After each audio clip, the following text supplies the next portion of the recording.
Pemerintah Indonesia mengirim Menteri Koordinator Bidang Perekonomian Airlangga Hartarto ke Amerika Serikat untuk memfinalisasi rincian kesepakatan dagang bilateral yang diumumkan pada Juli lalu. Langkah ini diambil di tengah sorotan soal dinamika negosiasi dan perbedaan pandangan antara Jakarta dan Washington.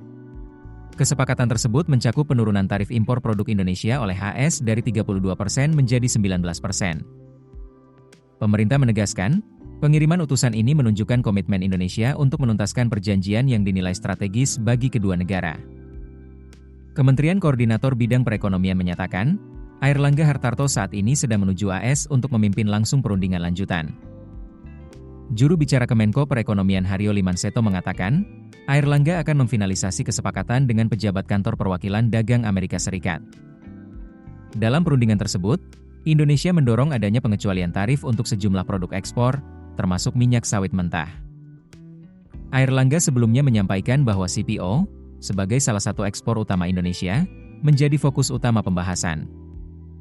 Menurutnya, AS telah memberikan pengecualian tarif untuk sejumlah komoditas pertanian lain, seperti kopi dan kakao. Tinggal CPO dan turunannya yang masih dinegosiasikan. Dalam kerangka kesepakatan Juli, Indonesia juga berkomitmen membelanjakan miliaran dolar AS untuk meningkatkan impor energi, produk pertanian, dan pesawat terbang dari Amerika Serikat. Sebelumnya, sejumlah pejabat AS menyebut kesepakatan dagang AS Indonesia terancam gagal karena menilai Indonesia menarik diri dari beberapa komitmen yang telah disepakati pada Juli. Menteri Keuangan AS Scott Bessent juga menyinggung adanya perubahan sikap Indonesia dengan menyebut Jakarta mulai sedikit enggan terhadap kesepakatan tersebut. Namun, Indonesia membantah tudingan itu. Haryo Limanseto menegaskan proses perundingan masih berjalan. Dalam kesepakatan yang diumumkan Juli lalu, Indonesia menyatakan setuju menghapus tarif untuk lebih dari 99% produk asal AS, serta menghapus seluruh hambatan non-tarif bagi perusahaan Amerika. Sebagai imbalannya, AS menurunkan tarif impor produk Indonesia menjadi 19%.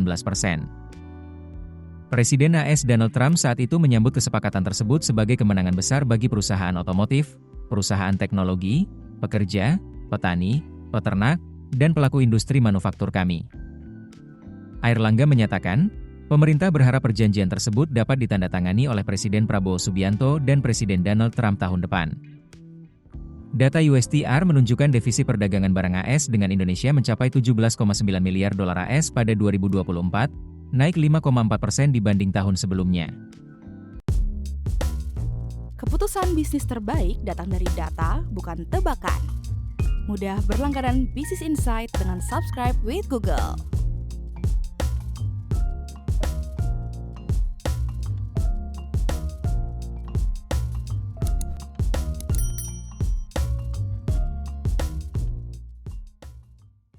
Download aplikasi Kontan sekarang di App Store atau Play Store.